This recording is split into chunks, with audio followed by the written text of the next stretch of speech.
बोली राधा कृष्ण भगवान की जय, लक्ष्मी नारायण भगवान की जय। श्री जेठ मास की शुक्ल पक्ष की निर्जला एकादशी व्रत कथा प्रारंभ।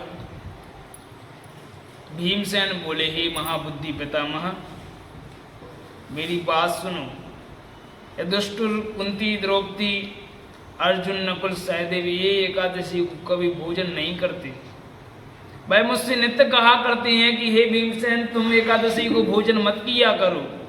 मैं उनसे कहता हूँ कि हे तात, मुझसे भूख सही नहीं जाती, मैं दान करूँगा और विधि पूर्वक पूजन करूँगा, परंतु बिना उपवास किए एकादशी का व्रत का फल कैसे मिले। भीमसेन के वचन को सुनकर व्यास जी बोले कि तुमको स्वर्ग अत्यंत ही प्रिय है और नरक बुरा मालूम होता है, तो दोनों पक्षों की एकादशी करनी चाहिए। दोनों पक्षों की एकादशी को भोजन नहीं करना चाहिए। और भीमसेन बोले कि हे महाबुद्धि पितामह, आप एक बार भोजन करने से मुझसे रहा नहीं जाता, मैं उपवास कैसे करूंगा। हे महामुनि, ब्रग नाम का अग्निदेव मेरे सदा पेट में निवास करता है। जब मैं बहुत सा अन्न खाऊंगा तब मुझको शांति प्राप्त होगी।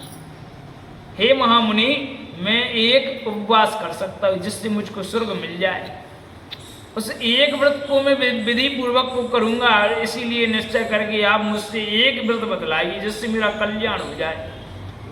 व्यास जी बोले, तुमने मानव कलयुग में उन धर्मों की करने की शक्ति नहीं है। सरल उपाय, थोड़े धन और कम परिश्रम से महाफल की प्राप्ति होने के लिए मैं तुमसे विधि को कहता हूँ। ध्यान पूर्वक सुनो। जिसमें सब पुराणों का सार है। जो दोनों पक्षों की एकादशी का व्रत करता है वह नरक में नहीं जाता। व्यास जी के वचन को सुनकर भीमसेन पीपल के पत्ते की तरह कांपने लगे और डर कर बोले, हे पिता, मैं क्या करूं, मैं उपवास नहीं कर सकता, इसीलिए हे प्रभु बहुत फलदायक एक ही व्रत मुझसे कहिए। व्यास जी बोले कि बृहस्पति मिथुन के सूर्य की जेठ मास में शुक्ल पक्ष की सफला एकादशी या निर्जला एकादशी आती है, उसका यत्न पूर्वक निर्जल उपवास करना चाहिए। स्नान और आचमन में जल का निषेध नहीं है। मासी भर में जितना तिनका डूब जाए उतना जल लेना चाहिए, उससे अधिक हो जाए तो मदिरा पानी के समान हो जाता है। और उससे एक एकादशी से इस एकादशी से दूसरे दिन की सूर्योदय तक जलपान ना करें। ऐसा करने से 12 महीनों की एकादशी का फल बिना यत्न किए ही प्राप्त हो जाता है।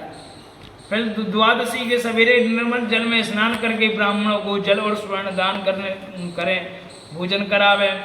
और हे भीमसेन, इस प्रकार व्रत करने से जो पुण्य होता है उसको भी सुनो। साल भर में जितनी एकादशी होती हैं उनका फल इस एकादशी के व्रत करने से मिल जाता है, इसमें संदेह नहीं है। शंख चक्र गदाधारी भगवान कृष्ण ने मुझसे कहा है कि सब धर्मों को छोड़कर मेरी शरण में आओ।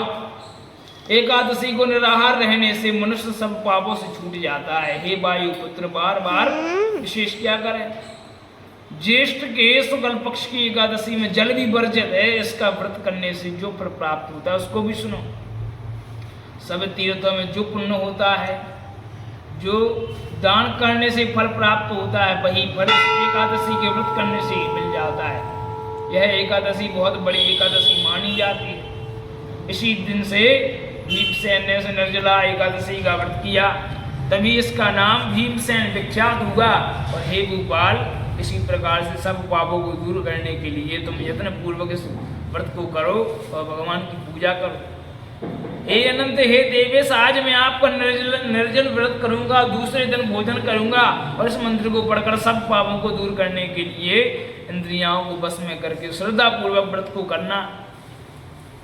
हे केशव, भगवान को प्रसन्न करने के लिए आचमन के शिवाय एकादशमी के व्रत में दूसरा जल ग्रहण नहीं करूंगा, इस प्रकार नियम करना चाहिए। द्वादशी के दिन गंध, पुष्प, जल और दीपक से देवताओं के ईश्वर वामन भगवान की पूजन करनी चाहिए। विधि पूर्वक पूजन करके इस मंत्र को उच्चारण करें। हे देवताओं के ईश्वर, हे ईश्वरों के ईश्वर और हे संसार के समुद्र को पार करने वाले भगवान जगन्नाथ, जल से भरे हुए कलश के दान करने से मुझको परम गति दीजिए। ऐसा कहकर ब्राह्मण के लिए शक्ति अनुसार कलश दे देना चाहिए। इस प्रकार जो पवित्र पापों को दूर करने वाली ऐसे एकादशी का व्रत करता है, वह सब पापों से छूटकर परम पद को प्राप्त हो जाता है। बोली राधा कृष्ण भगवान की जय। निर्जला एकादशी व्रत कथा की जय। व्यास जी की